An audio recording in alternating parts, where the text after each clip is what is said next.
All right, yeah. So everybody has to say got it or something. Got it.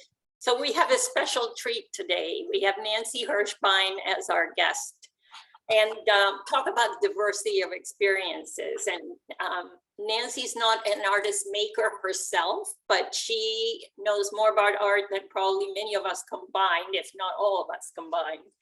And she describes herself as an art evangelist, and you'll hear about why. She's an arts collector, a docent at national museums around the Smithsonian. So, and so many other things. I don't want to go through them, but we'll hear wonderful and very varied perspectives from her. And I'm really thrilled that we can have her on. So I'm hoping that it'll be quite interactive. So prepare questions, think about questions as Nancy's talking. And if I'm not mistaken, she welcomes interruptions. Absolutely. Okay.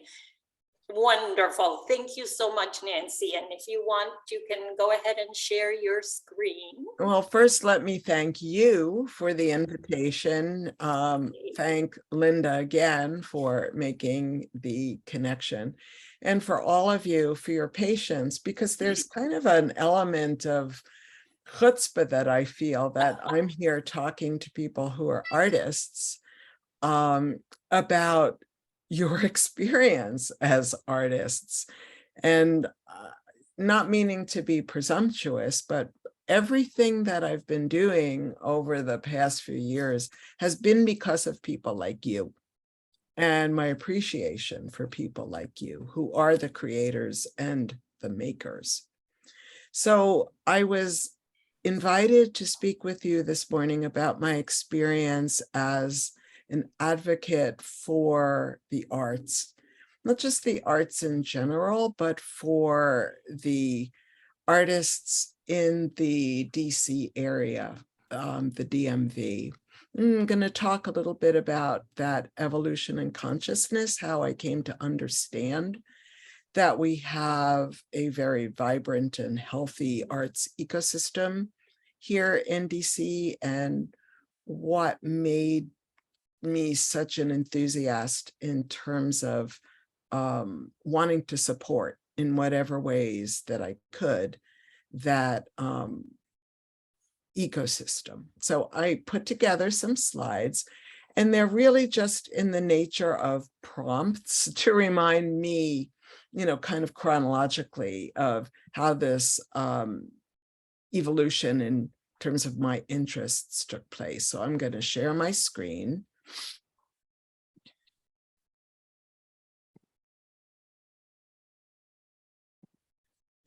Do you all see the Yes. Okay. So the first question that Mariana asked me was, how did this all get started? And there is an origin story for how this interest that I had in the arts got started. And it got started, as Mariana mentioned when some of you first logged in Barcelona, of all places. So I was on a trip to Barcelona with my husband. It was our wedding anniversary. And always go visit museums. We went to one, which is the Museum of Contemporary Art, MACBA. And as we're walking through, came to an installation that looked like some kind of dead trees that were in a little forest planted in the middle of the museum. And I looked at my husband and I said, I don't understand this at all. What the heck is this?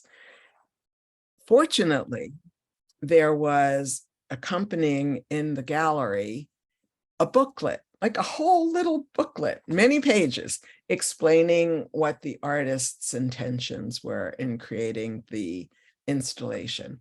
And I sat down and I read the booklet, and it took that in order for me to understand that there was this whole area of art that I knew nothing about, but yearned to know more.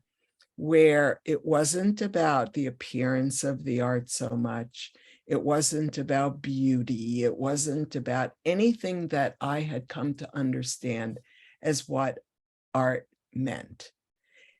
And it was literally at that moment, I can remember it still, the feeling of saying to myself, I'm just gonna spend my days learning about this whole area of art and contemporary art, because it was like a philosophical puzzle, and I love puzzles.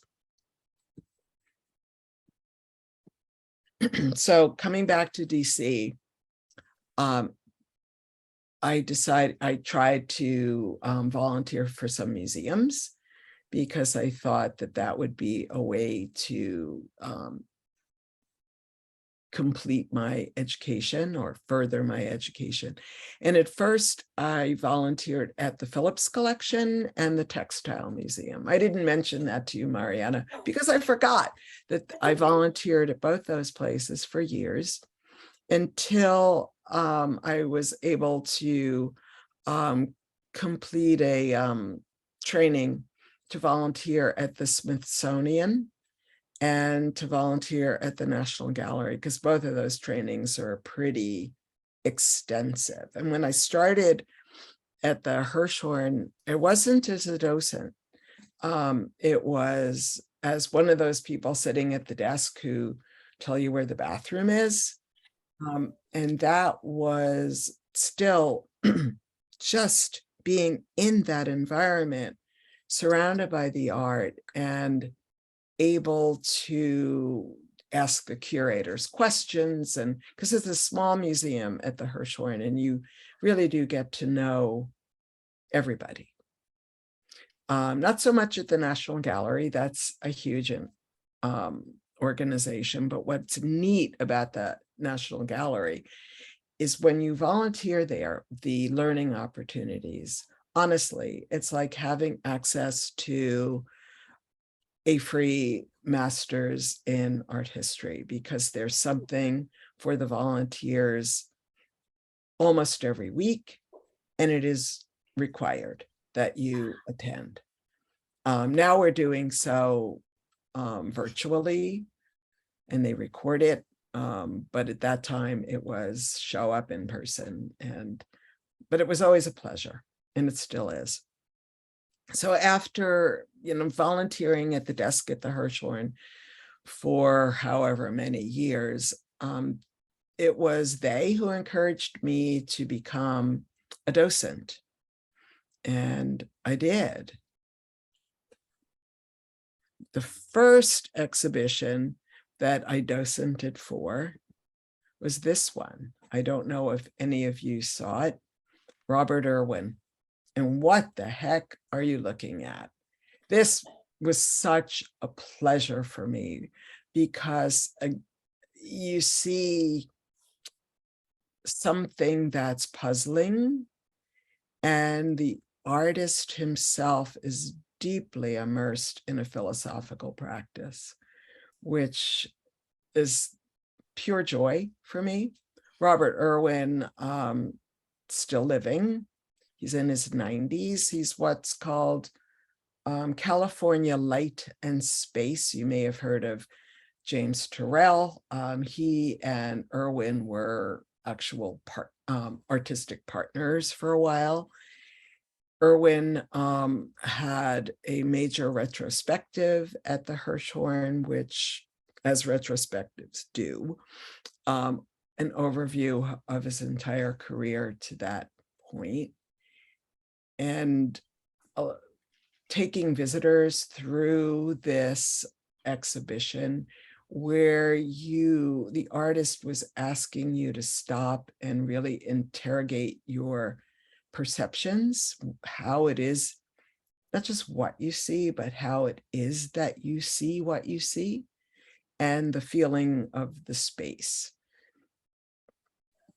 Mariana asked me, were there works of art that I can point to that are examples of art that really drew me in? Well, you can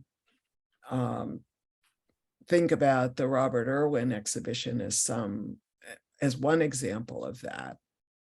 But ta-da, Barbara,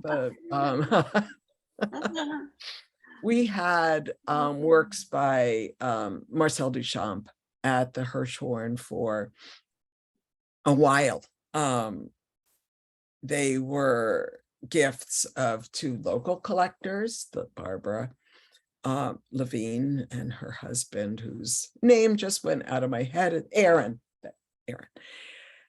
So what you see is the only surviving, no, not the only surviving photograph, the most famous surviving photograph of one of Duchamp's works called Fountain. And if you came to see the Marcel Duchamp show at the Hirshhorn and had my tour, you would have heard me going on forever about Duchamp's influence on contemporary art. He really was the father of conceptual art, paving the way for so much of what we understand today as the potential of art, not just as a retinal experience of what the eye sees, but the experience of, of art as a philosophical proposition. And the influence that Duchamp has had on the trajectory of art history, when they did a poll a few years ago of artists, asking them to name the most influential artist of the 20th century, or actually, yeah, it was the 20th century. Marcel Duchamp was the winner. And not everybody's heard of him, which was a wonderful experience for me as taking, a group through the galleries to introduce this artist. And the thing that I adored about the exhibition was the questions that it raised among the visitors about what is art. Because when this sculpture that you see was presented in 1917, it was rejected as not being art. And it went away until the 1940s. We never saw it again. Well, this version that you see was destroyed. No one knew that Marcel Duchamp was the creator. No one knew that Marcel Duchamp was the creator until the 1940s. But anyway, an aside. So the questions that the visitors raised about what is art, and they would always, and they still do, raise that question as, kind of shyly. And I thank them for raising it, because it gives us the opportunity to talk about a really wonderful subject. What is art? I defy anyone to come up with a comprehensive answer to that question. You really can't. So we fall back on the proposition from Marcel Duchamp himself that anything the artist presents as art is art. It may be crappy art, you may hate it, but it's art. So as you could see, I fell down the rabbit hole with Marcel Duchamp. I had my library, my art book library has shelves and shelves of books by and about him. And the other piece, and this is still up at the Hirshhorn, that I gave to Mariana as an example of a work that has drawn me in.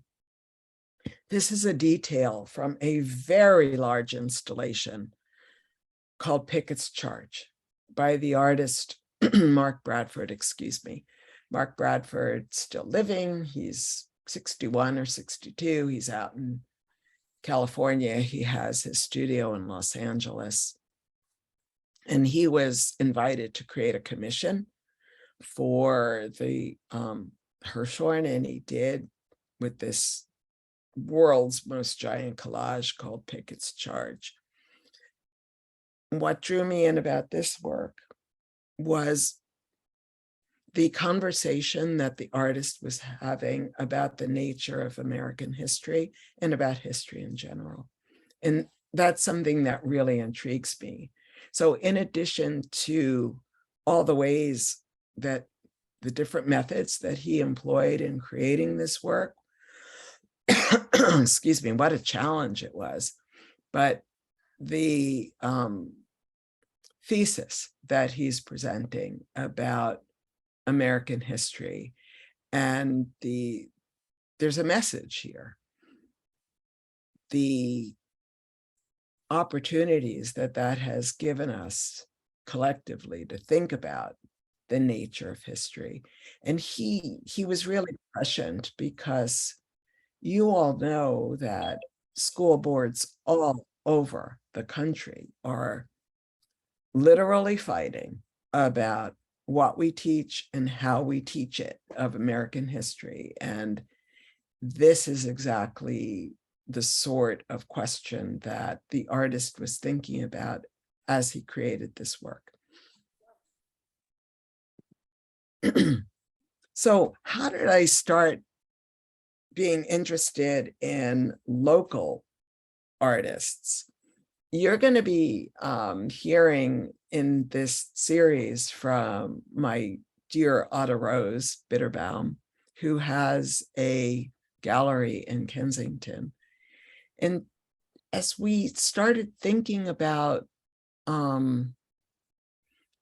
art, my husband and I, and the idea of maybe owning some art ourselves, Otto Rose was a very generous giver of her time to help us figure out what we were looking at, different types of art. She does have the work from a lot of DC area artists. She arranged for us to go and have some studio visits, which I never knew that you could do, and enjoyed it so much. I didn't really even realize until looking at this now, this image, that we own something in this this photograph, the view of Venice that you see on the bottom. We have that. Wow.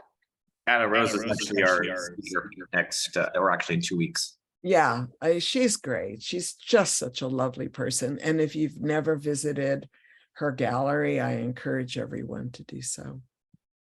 So she was kind of our entree to art collecting and getting to know DC area artists.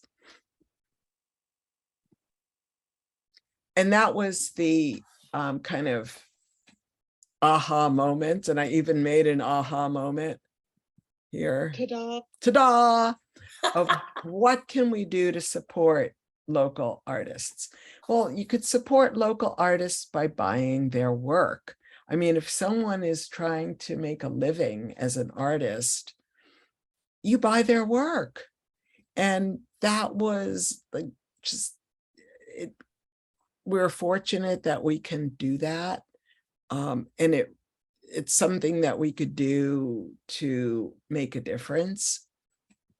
Lyndon knows this, that I started, well, we'll get to that. This little quote that you see here, I'll let you look at it for a moment.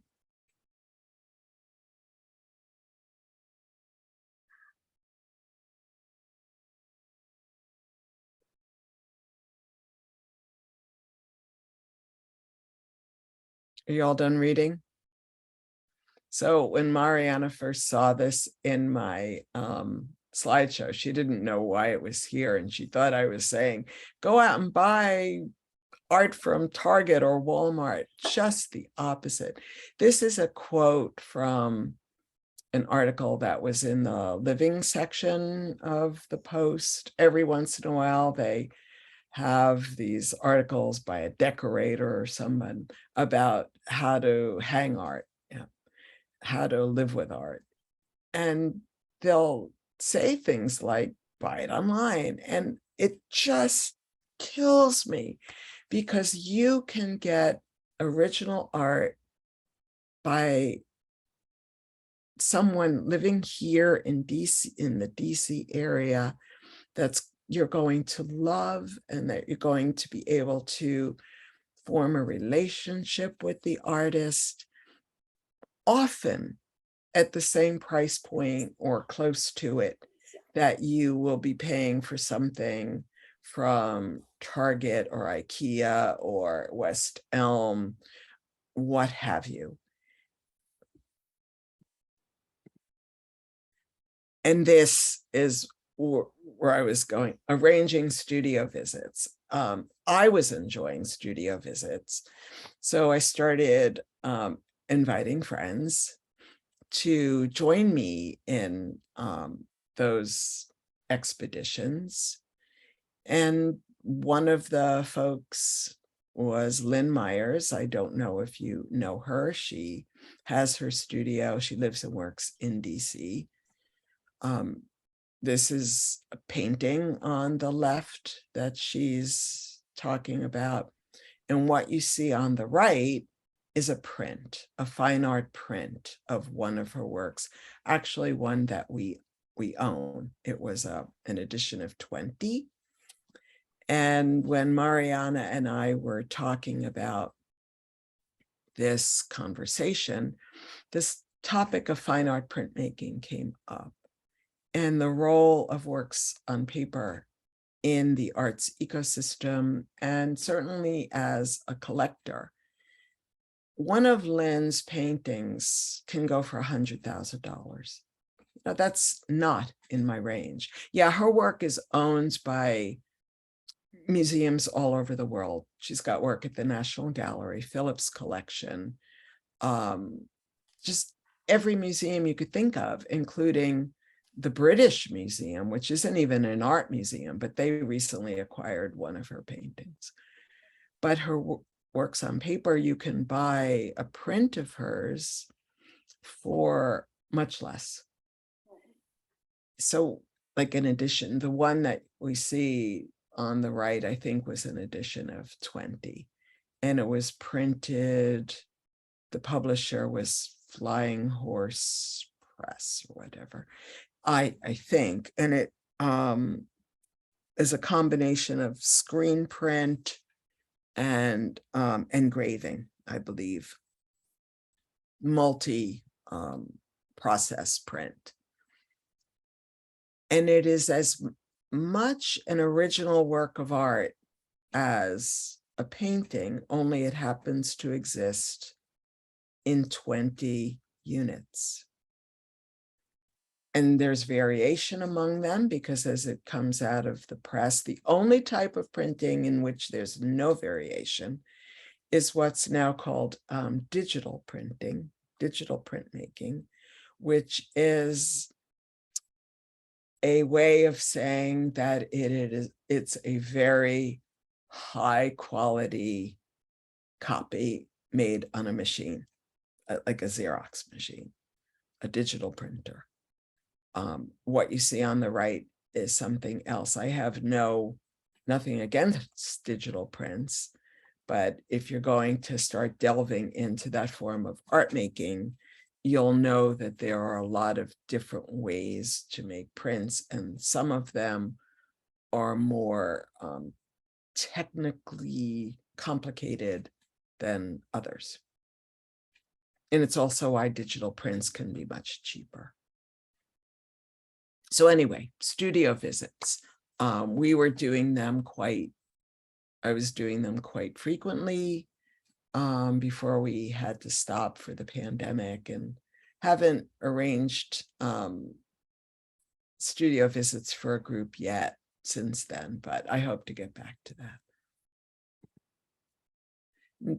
what you see on the right are some of the works that we own. That corner has changed a little bit. Things have been rehung. But except for one piece, I think they are all DC and Baltimore artists, including one by Lynn. People would always ask me, and they still do, how do I find out about art in the DC area? We're getting on a lot of mailing lists, but I use Instagram a lot to know what's going on, and I follow a lot of artists on Instagram. And here, like, this is an actual copy of a resource piece of paper that I handed out and used in a previous presentation that I did on art collecting. Montgomery College actually has a class on art collecting, and I was one of their guest speakers. As you can see, there's a lot. And if anyone wants this piece of paper, I can share it with you and even fill in some of the websites for you. So I've also gotten involved in some local organizations. I'm on the board of the Washington Print Club, and this is just the homepage of their website. This is a group that encourages collecting of works on paper. Many of the members are artists who do works on paper, including photography, collage, not just printmaking. But we are starting a new initiative, reaching out to what we are calling emerging collectors. You know, you've heard of emerging artists. Well, emerging collectors too. We're not exactly sure what that means, but it's, if you think you're an emerging collector, you're an emerging collector. So the Washington Print Club sponsors all the kinds of activities that I like. We go behind the scenes at museums, we meet with curators, and we visit a lot of artist studios. So I became involved with this first as a member, and then was invited to join the board.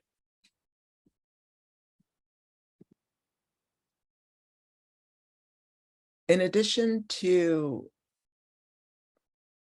arranging studio visits, I also work toward putting together artist talks at different venues. And this was a talk, the artist Tim Dowd, he's right here. This was with the Washington Print Club, and it was at the Katzen Center. And what you see on the right-hand side is a work by Tim. This is a print. It was an edition of 20. I'm sorry, there's a little glare here. But Tim is principally a painter. He's newly represented by Hemp Hill Gallery, but he also works, like a lot of artists do, with making prints as a way to just broaden his practice and also experiment with different techniques, see what happens. So the work that you see on the right looks kind of collage-y, but it started as a painting, or the idea for a painting, and then it evolved into a print. Tim has an abiding interest in fabric and clothing as representation of individuals. Like, this could be a portrait of someone. So these don't start as, they look like little bits of fabric, but it was all painted or drawn.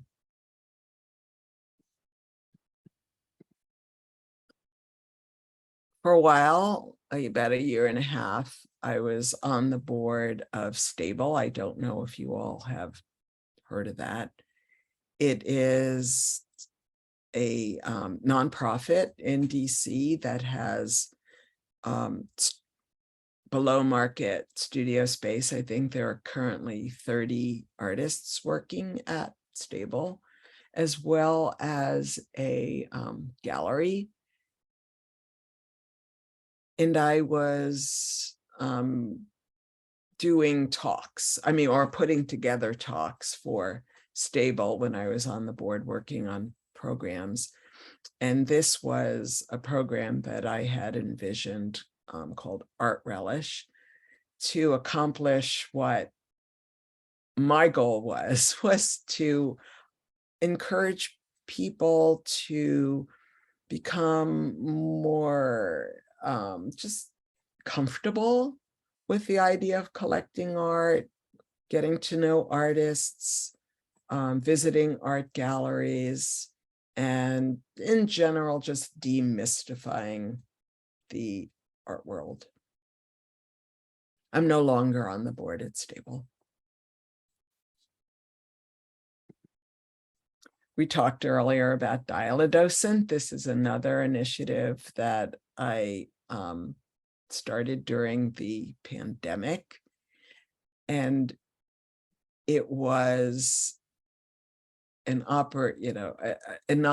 completely informal, I don't even know what to call it. It's not an organization, just a group of us from the Hirshbein 10 docents who offered free one-on-one or group conversations about contemporary art. And it took off. We had conversations with people all over the world. I literally, Tasmania, or, I am just literal when I say around the world.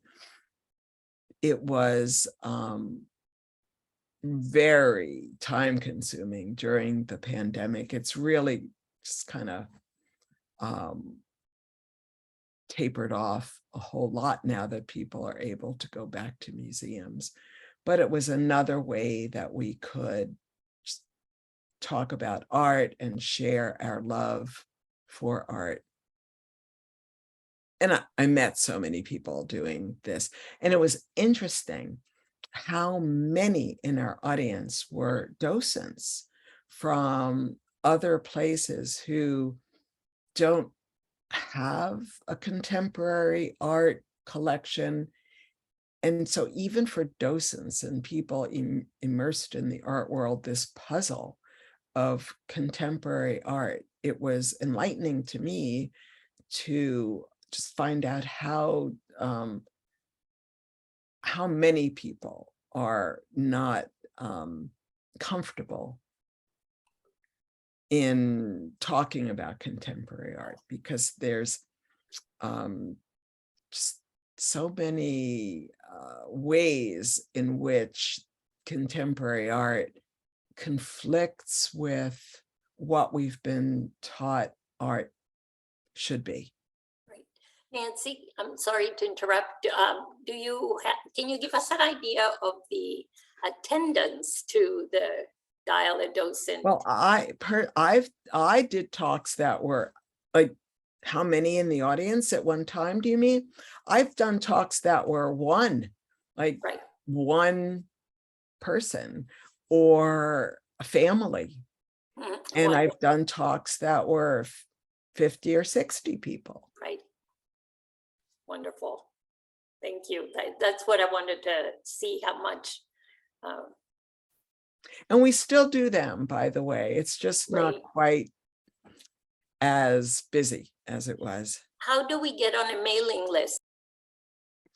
The Dial-A-Docent does not have a mailing list. You could just, the website's still up. And you could use the contact me button. I'm the mailing list. You want to talk about Dial-A-Docent, you talk with me. Because when you hit the contact me button or contact button, it's me that it comes to. Sounds great. And then I think this is my last slide, because the thing that I'm really quite involved in right now, Hamiltonian artists, where Tamora Wright left for, is an organization it's just got a wonderful mission, and I'm on the board of this one, to provide fellowships for quote unquote emerging artists. And they are artists of all ages. They're not just like kids. The fellowship gives all sorts of opportunities to learn about the business of art. Like if you're going to be a professional artist, all the sorts of things that you need to know, from insurance to taxes to how to do a grant proposal. And then one of the pieces that was missing was what's needed to help artists sustain a career. It's collectors. So this is the brainchild, not of me, but of the executive director of Hamiltonian. Her name is Lily Siegel. Kinetic. If you become a Kinetic member, and this is brand new, just kicked off very recently. We had the kickoff party like 2 weeks ago. If you're a Kinetic member, you get kind of a handheld introduction to art collecting. And you also have an opportunity to lease work, to rent it. So if you are a little shy about diving into art collecting, Card numbers are going to be different, okay? The card numbers will be different. I don't care. I just want a car. maybe we could make sure we're all muted. Thank you. The idea of renting, we thought would make it easier for people to have their first experience, perhaps as an art owner, live with it on your wall. And then if you do want to buy it, your rental fee gets applied to the cost of the work. And right now, all of the artists whose work is in the Kinetic program are all Hamiltonian fellows or alumni fellows. So I think that's it in terms of the slideshow. So Mariana, would you like me to stop it here and we could just chat? Maybe we can open it up to discussion. Yes. So should I stop screen sharing? Do you have any other slides that were? No, I think that's it. Yes, that's great. Perfect. I see some. You can unmute. There's questions in the chat. I think a lot of those are people are still here. So if you're here and you ask a question in the chat, feel free to ask it with your microphone, like Alexandra. Hi, sorry guys, I've been muted and have no video because I am dyeing my hair. So you guys can you see that? What color? That's great. Oh, just red. It's just, you know, self-care, that whole thing. So I guess I noticed that you don't have several places on the list. I guess like your list of like, I'm sorry, correct me if I'm wrong, but the list was about like local art galleries, basically. Mhm. There's one that I just discovered a little while ago called Rhizome. It's in Tacoma Park. Yeah, I'm aware of Rhizome. Yeah, I'm just a huge fan, and they do like a lot of like really cool like music acts and stuff. I know music in particular is maybe not like super your thing, but it's really cool that they just have like everything there. I've actually talked with them about showing some of my work there, and I just really think it's cool. I don't know a ton about it. I kind of just discovered it, but I did hear that they're actually something about like they're going to move the entire building or something. They've been talking about it for a while, and it was just kind of like it's kind of a bummer to me because have you heard of a place called Lamont Street Collective? It was in Mount Pleasant. Yeah, I know, I have not. Okay, so I used to live there actually, and it's like a arts collective, I guess. And it doesn't really exist anymore because they got evicted. It used to be like the meeting place of the Socialist Party back in the 70s.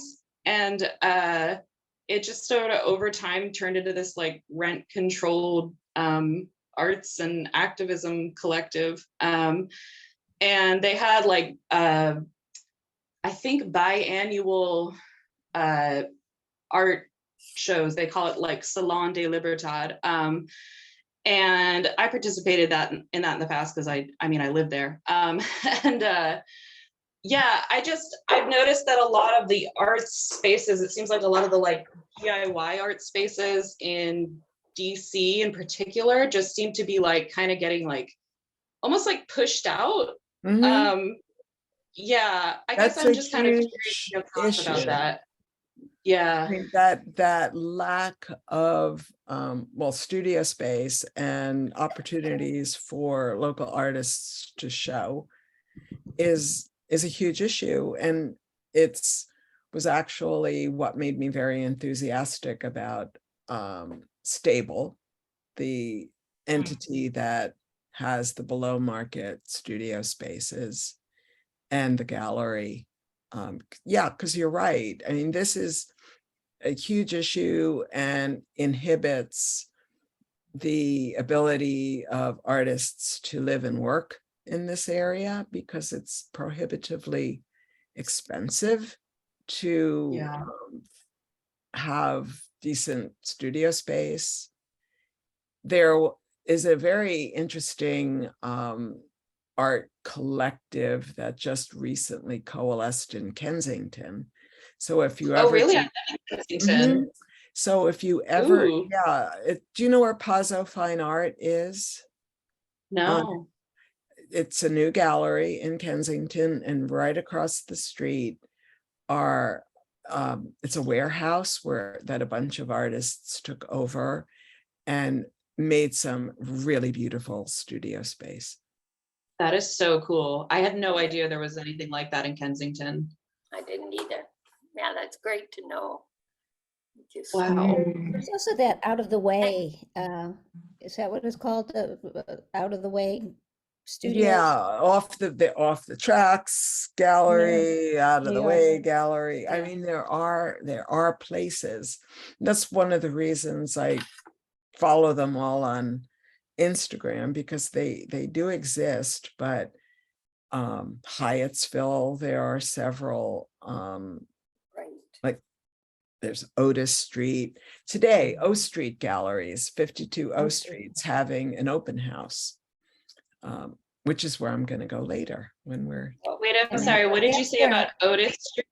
Well, I just used to live on Otis Street and there's Woodridge. a ton of artist studios there. Wow, that must have happened recently. I lived there back in like 2013, I think. And yeah, No. that's cool. Penny, you wanted to ask something. Yeah, I'm Thank you, curious. Alexandra. First of all, I find it fascinating how you discovered your passion. It's obviously a passion. Art is obviously a passion and a love for you. I'm curious about your background. What is your educational background, or did you grow up in an art community, or Not at all. tell us about yourself? I grew up in Jersey City, New Jersey, and then moved to New York. I have an undergraduate degree in history, modern European history, and I have a law degree, which is why I moved to DC. I was an attorney. Not anymore.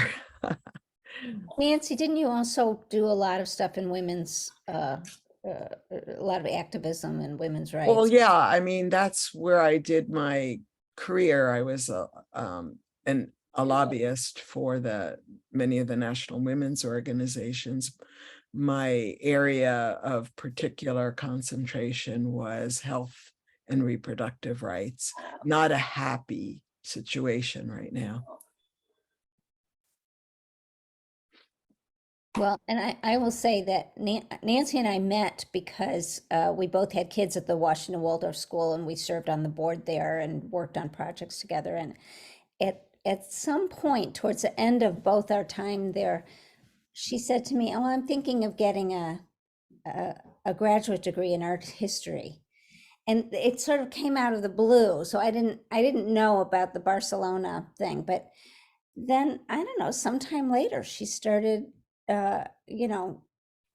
sending me things, and I started running into her at things, and because it's also an interest of mine, but not nearly as deeply or as extensively as Nancy's. But and so I always say, when people say, "How did you hear about this?" I say, Nancy Hirshbein told me to come, and I do whatever Nancy Hirshbein tells me to do. Well, that's a heavy responsibility. But I've been with Nancy. We did a day trip to New York once, and Nancy does this periodically, and she is fierce. She goes with a list, and we literally for hours just went from gallery to gallery, and I just followed her and, took pictures and took notes. And so a lot of what I know I've learned from Nancy. You should see That's my wonderful. Venice list. I would like that. We should talk before I leave. Yeah, I think you got our new consultant, Nancy, and Linda by extension too. Oh, I'm always happy to say, share what's going on, or you could just follow me on Instagram or something. Oh, that would be fun. Nancy has also kindly offered to take us on a tour of, or be our docent for a tour of somewhere in the Hirshhorn. So what I was thinking is we would poll members and see what dates might work for Nancy. Right now we have an amazing exhibition called Put It This Way. 49 artists, all of whom are women and 2 non-binary artists. That one. And it is just so chock full of people that I never heard about, right? But should have. We all should have. And so this exhibition, and all of the work is top rate. I mean, there's nothing second rate in this show, but it was meant to be an illustration of the arbitrary filters that we've put on this creation of what we call the art historical canon. I mean, that it's as much a social construct as anything else. There's no objective criteria that's uniformly applied that went into the creation of this art historical canon, that so many women artists were excluded for one reason or another. And it's an opportunity to expose ourselves to not just the artists, but the problematic nature of the ways in which we think about art history. Yes. Nancy, do you think, I mean, my sense is that museums around the country and around the world are kind of going through a reckoning. Absolutely. Who When they it comes are to and women what they do artists and how and they Black do it. artists, yeah. Yes. And yeah. Do In you fact, see? is it okay if I share my screen just on the one slide on the Guerrilla Girls? Yeah. Just to and I put it, I mean, this is a statement of the, I guess, Nancy, do they call themselves Guerrilla Girls? Wait, I'm gonna do from current slide. That's what I wanted to show. Just to pique your interest. So the Please. Gorilla Girls are, it's a collective. It started in the mid-'80s. I will tell you the origin story because it is absolutely infuriating. Uh-huh. And I just, anyway, mid-'80s, there's an exhibition at MoMA organized by the legendary curator Kynaston McShine, who's just huge. And it is all the artists that that curator identified as the most important artists working at the time. And I'll stop so we can And there were only like 3 or 4 women in the show, wow. and they raised a stink. And Kynaston McShine said, if you weren't in the show, if I didn't choose you, just go get a day job, because you're not an artist and you didn't deserve to be in the show. Whoa. So the Gorilla Girls formed. They, to this day, they are anonymous. It is a constantly shifting group because some of them have passed away.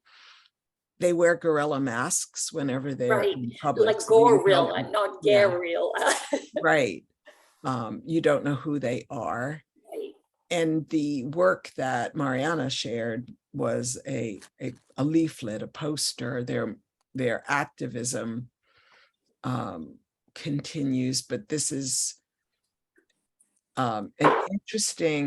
it's an interesting intellectual puzzle for me, that not only did they print posters, like offset print, like billions of them, and put them all over the city, but they also did fine art editions of those posters that were acquired by the museums that they were critiquing. Like MoMA has a portfolio, and the Hirshbein has a portfolio.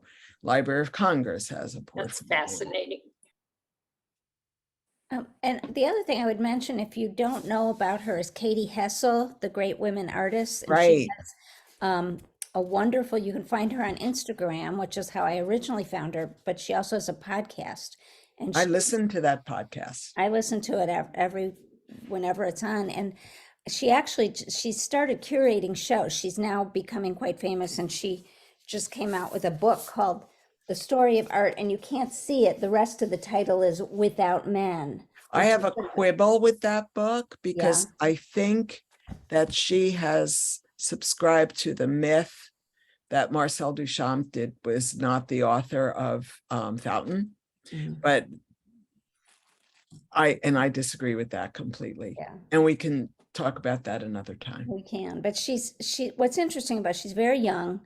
She went to college and she studied art history, and she realized that she didn't know any women artists. She just could not name 20 women artists, and started researching that and did her paper on that. And then started the Instagram, and then started the thing. Now she just curated a show at the Caston in New York, and I went to it.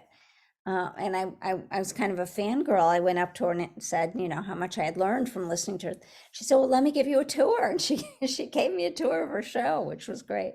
But so she now has like a regular article in The Guardian. She's sort of a rock star now, but yeah, you may not agree with everything she does, but she's bringing, and she's got a great newsletter too, that you can get, an email newsletter, and she'll list, I don't know if it's weekly or every other, but she'll list 5 shows in Britain, which is where she is, but then 5 shows around the world. And then she'll list women artists that I just discovered to go check out. And so it's a great resource. Another resource in terms of women artists is a group called, I think, The Other Half. And they do the same thing. They will send you a weekly list of what's going on among women artists and institutions and shows. Wow. I have a question. That one is just inside the United States? or is international? International. Okay, thank you. Great. Because if you want to know about women artists, they are all over the place with thousands of newsletters, thousands of international museums all over the world. Yeah. I think that I wanted to tell everybody that maybe if they send me or Jordan some questions they have for Nancy, especially about websites or linkages to newsletters, maybe I can put them together and at some point ask Nancy if I missed any, and to disseminate for everyone. We can proceed that way. And Nancy, this has been so wonderful. I'm not closing, but I'm saying that it rivaled our most attended sessions. So I'm very, very, very pleased. And Well, thank you to all who came. I don't want to close it off. I just want to alert people that we'll take questions also off the air, and I can route them to Nancy if she doesn't mind. You want me to put my email in the chat? Oh, that would be fantastic. Yes, then absolutely. If you don't mind, that would be fantastic. I mean, If you can- anytime any of you want to ask a question or meet at the Hirshhorn or just whatever, you have my email address now. That's fantastic. Thank you so much. And shall we do another round to just make sure that anybody else who wanted to have questions? Or who, Mariana. yes. I'm sorry, Jordan. I just need to, Linda's had her hand raised for a while now, so. Yeah, yeah. Is that me? Yeah, Linda? Yeah, Yeah. Linda, sorry, I didn't Hi. notice. I'm sorry. I'm in my car. This is so interesting. I had to pull over and stop. Anyway, I'm on the board of James Renwick Alliance. And Aha. we're always looking for, venues and artist talks and visits and all the time. So how could I or you send me or we can connect? I put my email address in the chat. Yeah. And when Mariana, Yeah, when I can she's disseminate recording it. this, she will have the chat download. So Okay. Yeah, All right. let Thanks me, a lot. thank you so much. That's great. And thank you, Linda. Thank Sorry you. about that. I Lovely. missed your hand. Okay. Thank you. Any other questions, comments, wishes? I thank everybody. And Jordan, if you want to say anything, but I want to thank everybody for taking time from their Saturday morning, especially Nancy. oh, my and pleasure. Linda. Totally my pleasure. And wish them a fabulous trip to the Venice Biennale and wherever else they go. But we want to have you back after a while, after you come back and have digested it. Maybe we'll have a little panel with the two of you if we can get you. Ooh, that And would be maybe fun. anybody else who we might think would make a good panelist. How do you? To talk about the Biennale? Oh, My about friend the Raluca. Biennale, and yes, whatever you, I think that would be very interesting. Yeah, Not I'd to love to mention see that both of us Jordan too. goes to the Miami Oh, Or you go to Art Basel? Basel. Yeah, we're going to be, I'm with Lenny Campello's group, so we're going down doing context again, so. Excellent. It's a So lot of maybe fun that down will there. be our panel, Lenny, you, Nancy, Linda, and Susan whoever else. Hostetler is there now, I think, so. Say it So again? she's also, I'm sorry, Susan Hostetler, who also used to teach at the Yellow Barn. She's there now, or just on her way home, I think. It went to the Venice or to the Miami? She's in Venice right now, or she's on her way okay. home. Great, Great. wonderful. Well, thank you, everybody. Thank And you. to be I hope continued. you all by have a email. beautiful, artful day. It's You do. thank you. Thank you so Thank much. you. This was This is fantastic.